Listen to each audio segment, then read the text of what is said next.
meditation makes you anxious, doesn't work for you, and in this video I'm going to explain exactly why. In this video I'm going to explain to you exactly why that happens, what techniques you can use to overcome this and actually utilize meditation in your mental health practice, as well as how to practice meditation safely. So let's get into it. But first, why should you meditate? Unlike what many people think, meditation is not simply sitting still, focusing on your breathing and just letting whatever thoughts come to your mind and try to let them go somehow. The thing about meditation is you don't really understand why people tell you to do it until you've actually done it yourself. There's this embodied experience of meditating that I can't transfer to you to convince you to meditate. The reason that I started meditating wasn't because I thought it would be good for me, even though everyone told me it would be good for me. I started doing it because I had a mentor who recommended it to me, so I'm like, I might as well do it. But meditation, I truly don't think you'll be able to understand why people recommend it until you've actually started the practice, your own practice yourself. Unlike what many people think, meditation is not about staying perfectly still, focusing on your breath, and bravely enduring every uncomfortable thought and feeling that comes up. Meditation is a chance to observe your thoughts and learn how to handle them with love, care, and neutrality. You know, people say you need to learn how to feel your feelings, right?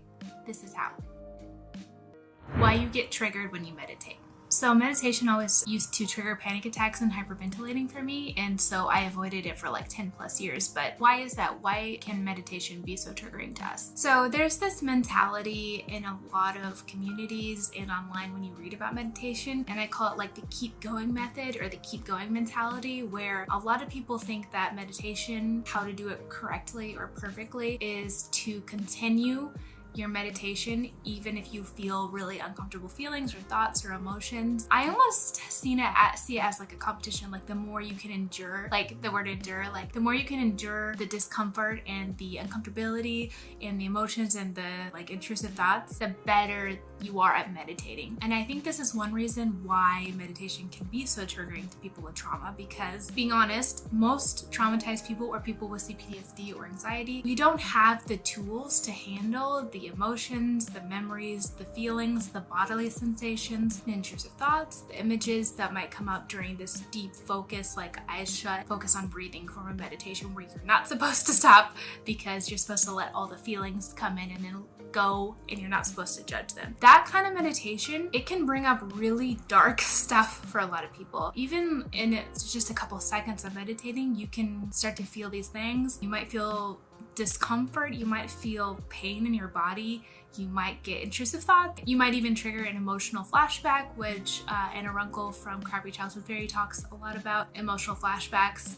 You can experience that through meditation and trigger that if you're not careful. I think the three main reasons why this is the case and why people get triggered is, one, they're not used to meditating, so they're not used to how it feels just sitting there. They're not used to experiencing it basically, so it can be really overwhelming when you first try it. Two, they have this thought process where they have to endure the meditation no matter what happens, no matter what thoughts, what emotions, what feelings come up. You have to endure the meditation until your 5-minute meditation timer goes off. And if you don't, you failed meditation, quote unquote, which is, you can't even fail doing meditation, which I'm going to talk about later in this video. There's no such thing as failing at meditation, but when people think that that is something that they can do is fail, meditating, it can be really discouraging to experience. And I think the third thing is that people have this image in their mind of what a perfect meditation session looks like. They think that you have to sit a certain way, breathe a certain way, you have to do it a certain way, and there's this like ideal method to meditating. And I think when you have that thought in mind when you first start your practice, it can really sabotage your experience and learning about meditation, because if you're someone with CPTSD or anxiety, that ideal image that you have in your head that society has kind of taught you is probably not going to work for you because of the reasons I described earlier. So if we have this ideal version, we're never going to really get there because there's no such thing as perfect in the first place, especially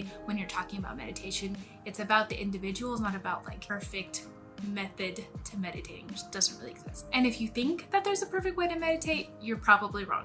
In 2021, I was in my apartment alone on the verge of another panic attack, because I have those a lot and something that I deal with, and I could feel the panic attack coming on. I was starting to hyperventilate, and I was starting to feel that feeling of like panic and helplessness that you feel when a panic attack starts coming. Like, If you've experienced it, you know what I'm talking about. And I had been using this meditation technique that a mentor of mine had recommended for the last few weeks. So I decided to use it and see if it would help like slow down the panic attack a little bit. So I sat down on the floor. I had this carpet in my apartment and it was a really, really nice texture. It was just very satisfying. So what I did is I sat down and I started running my hands through the carpet and focusing on the texture and also repeating a mantra in my mind. And as I did this, I started to calm down. The symptoms of the panic attack started to subside a little bit, and I realized that one, I was meditating, and two, it was actually helping my anxiety and not making it worse. So what kind of meditation techniques should people with anxiety and PTSD use? I think that I've identified the main things about meditation or traditional meditation that can often be triggering to people with anxiety or CPTSD. At least these are the things that are very triggering to myself, which I generally avoid in my meditation practice. So one, that's closing your eyes. That can be a trigger for people because it can make you feel unsafe. Second thing is focusing on your breath. Often people with anxiety are hyper focused on their breath, so they're always monitoring how they're breathing. I'm having a panic attack, like a heart attack,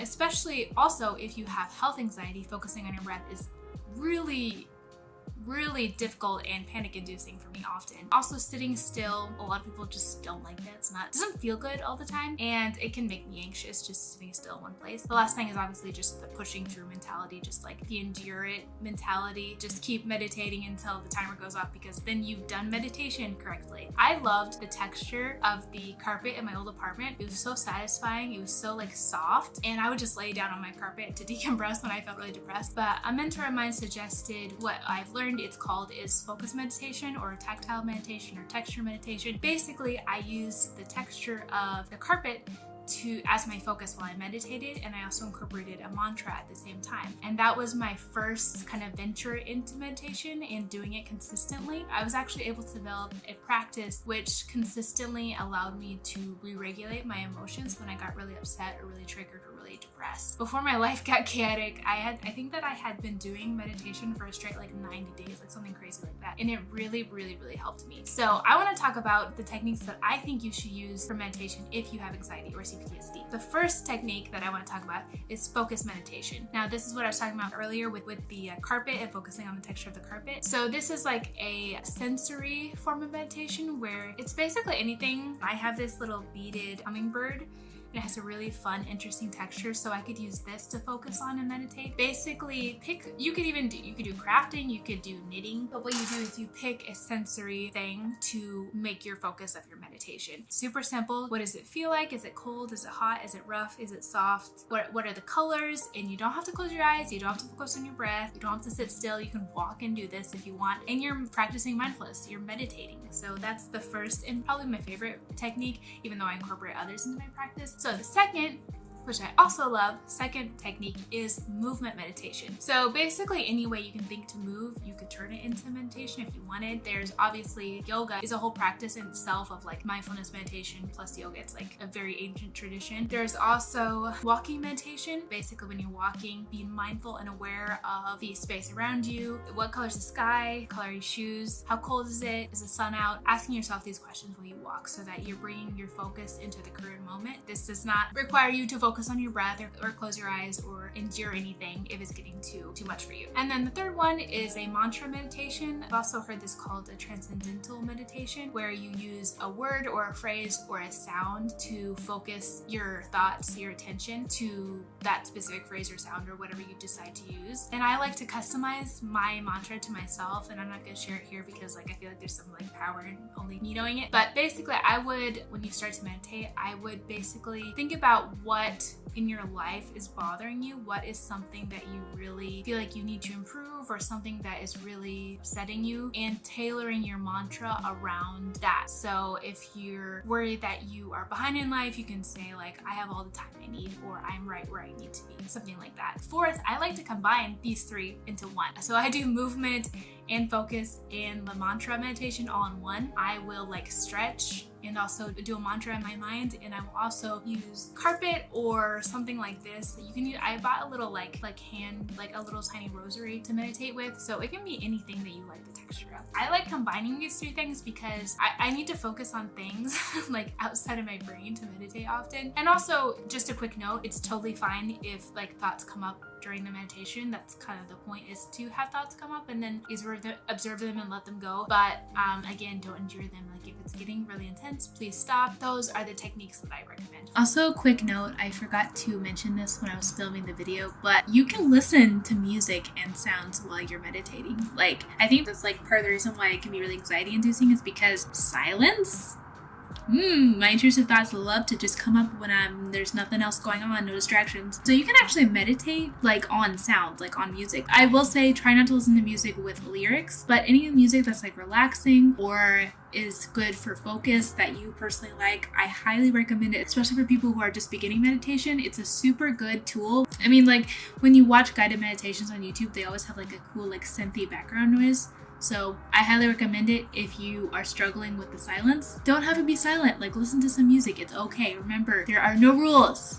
Meditation can be whatever you want. There are no rules to meditation. I'll say it again, there are no rules. And if there are, I'm breaking the rules and I want you to break them with me. So when I first started meditation, I was like really excited. I'm like, oh my God, I can meditate for the first time. This is so exciting. And I started to do a bunch of research about it and how to do it like the right way. Because I had read about all these like crazy stories about what you can do with meditation. I wanted to do it in a more like structured way. So I was following this class and the teacher was like, can't lay down when you're meditating, because if you meditate while laying down, you'll be unfocused, you'll fall asleep, it doesn't work. But like, I love meditating while I'm laying down.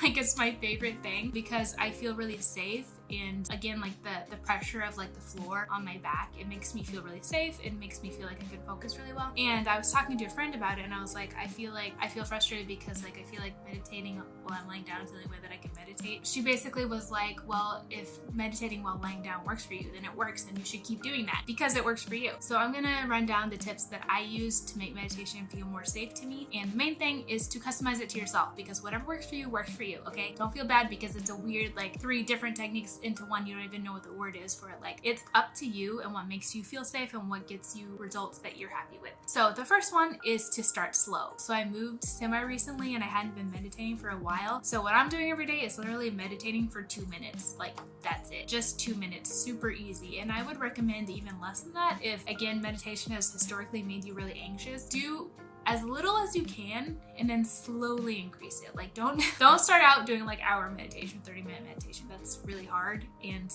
yeah, I would definitely start out very, very small and then slowly, as you're comfortable, increase it over time. Second thing, acceptance. So accept if it feels weird, accept if it doesn't work. Maybe it doesn't even work for you. It's okay. What I want you to do is not judge how you feel while you're meditating, because if it feels bad, it feels bad. If it feels good, it feels good. It's okay. It's all okay. And judging our experiences I do that a lot, but it makes everything harder. So just accept how you feel. I know it's really difficult. I can make a whole video about that, but validating yourself and not judging yourself is a huge part of making meditation work. Third thing, stop if you need to. I keep saying this in this video, but if things feel intense, if things feel wrong, things just feel a little bit off, stop meditating. It's okay. You can come back to it later. You can consult a doctor or a therapist if you want. If something feels off, something feels wrong, you just don't like it, you can stop. Don't keep meditating just because you're like, well, I should meditate for 5 minutes. I don't remember what point I'm on, but if you are experiencing really intense reactions or negative emotions to meditation, I would maybe stop and consult a therapist or a psychologist, because some people, meditation like genuinely doesn't work for them. You should not do it. So you might be one of those people. The last point is make meditation your own. You can make it literally